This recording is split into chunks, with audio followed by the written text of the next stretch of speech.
You were talking about when you won the Olympics and, such a quick, success. There was a little bit of like the post-Olympic blues, or what'd you call it, or something.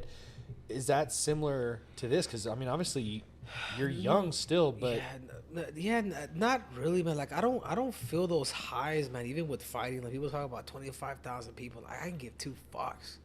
I've been competing since I was 10, 11 years old, winning national titles, like in front of maybe 500, 300, like the toughest shit a human could ever do. And is that, I know when I read about it and watched it, it hadn't happened before. A kid coming out of high school, not even going to college, and going straight, not only going to the Olympics, but you won the gold medal. Yeah. Has that happened since? I mean, that's like unprecedented and unheard of. I mean, that's just a freakish statement to your abilities at an early age, just to give validity to what you're saying.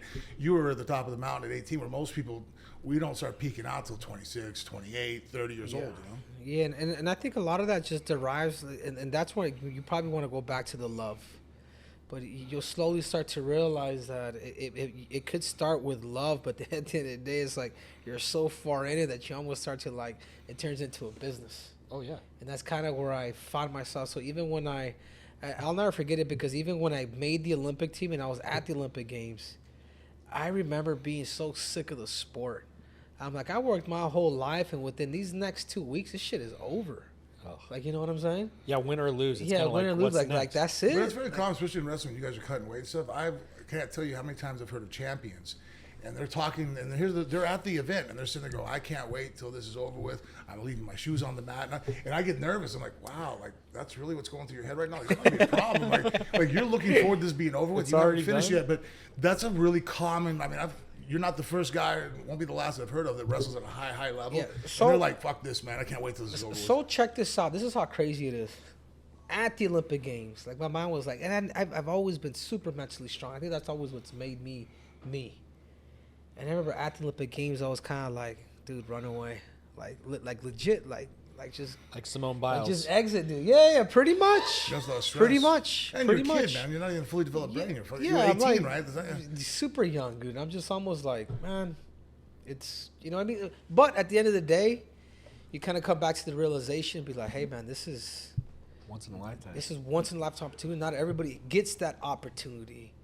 And I had a horrible weight cut for the same reason why I had a shitty attitude. And I had like a horrible weight cut. Like I remember cutting like 10 pounds in like 2 hours, but my tongue was already white. Oh. Like when I started cutting weight. And then not just that, but Terry Brands had to put me through the weight because like, hey man, you're super heavy. Did you understand was it a freak accident that happened? Something out of the ordinary? No, it's just enjoying a little bit, kind of just the mind being burnt out. Basically, kind of fucked you. It's a trip, but yeah, and I never felt that in any other tournament but that tournament. So then once I had the horrible weight cut and whatnot, I'm just like I knew that whatever it is that happened at the Olympics, I was going to be done with the sport. And so I just kind of told myself, I kind of kept the mindset like I want to make sure that if I die happy, dude. I want to make sure that I just give everything that I absolutely have. You think about the makeup of his mind. Being a 17, 18-year-old kid out of high school, and then you're traveling to the Olympics. You don't get mom and dad hanging out with you. You got to live inside the what's it called, the village. The training center. He's in the training center in the village. He's around other adults. He's the youngest guy there, probably by about 5-6 years, easily.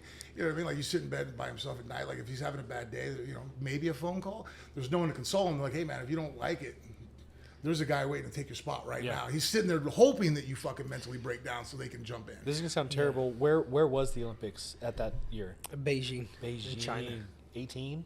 Yeah. 18, Beijing. Traveling by himself. Traveling We by were with the himself. team, but still, there's a lot of individuals. Oh, yeah. Did anybody from your family go with you?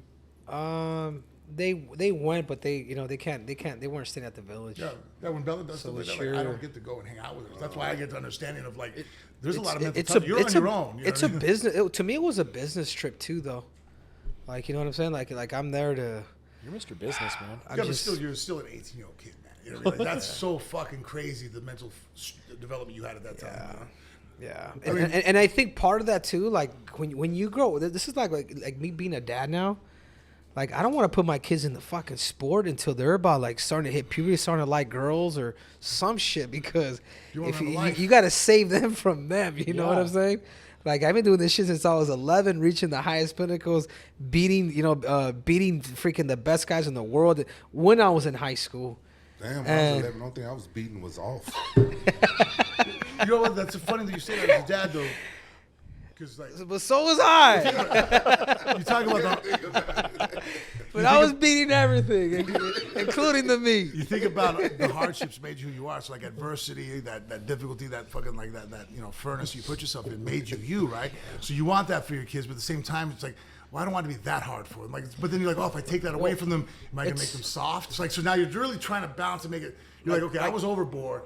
Most people are fucking way too soft. Yeah, like how for do I me, get right in the middle? For me, like I can only speak for myself. To me, it was almost like the perfect storm, because my dad was an athlete, but he was also a freaking drug addict too. And then my mom never smoked, never drank, and pretty much every time my dad would get out of prison, he would impregnate my mom. And when he impregnated my mom, like obviously those genes, when he was just fucking buff and you know what I'm saying, like the dude was Where's your dad? My dad ended up passing away like a year before the Olympics. But I wasn't raised with my dad. When you said he was an athlete, you said athlete. He was an athlete. He was like a swimmer, an athlete. He was just an overall athlete. Like the dude did it all. He was like a fucking stunt diver that would go. One of those guys, whatever he would have chosen to do. Yeah, it's just crazy, a crazy freaking athlete. And anyways, and I think me being brought up like by immigrant parents or by an immigrant parent, and then started wrestling at the age of 11. But going through those hardships, like I was a kid that went through like famine. Like, you know what I'm saying? I'm one of 7 kids. Like, we were fucking poor. Like, no furniture, like, no food. Like, it was that. It wasn't gangs, violence, like everybody talks about. Like, you know, we come from a good family, but it was a very poor family. So I think once I found wrestling and I saw it, I was just like, it was just able to mesh with me very, very well, dude. Did you grow up here in Arizona? Yeah, I grew up here in Phoenix. So I grew up in Maryville. I don't know if you guys are familiar with Maryville. Yeah, I have a school out there. Yeah, it's on the west side of Phoenix. Your first generation from your father. First generation American, me. Yeah. But your mom, was she here? It's in Mexico City, no. Same thing. So both of my parents are from Mexico City. They both met here. They both crossed over to the U.S. illegally. They had me, and then it's crazy because my dad passed away a year before the Olympics. And then, my mom. When you were 18 years old, not only were you going to the Olympics, but you were dealing with the fact your father passed away a year before. Yeah. So you went to Olympic trials dealing with that shit mentally. A year before that, yeah, because I didn't. But that's what I'm saying. But it's almost like it's the adversity. That's a lot of. But it's also man. like it's just that's the shit that builds you, man. That's the shit that makes you. No, it destroys most people. It built you. You're built a little differently.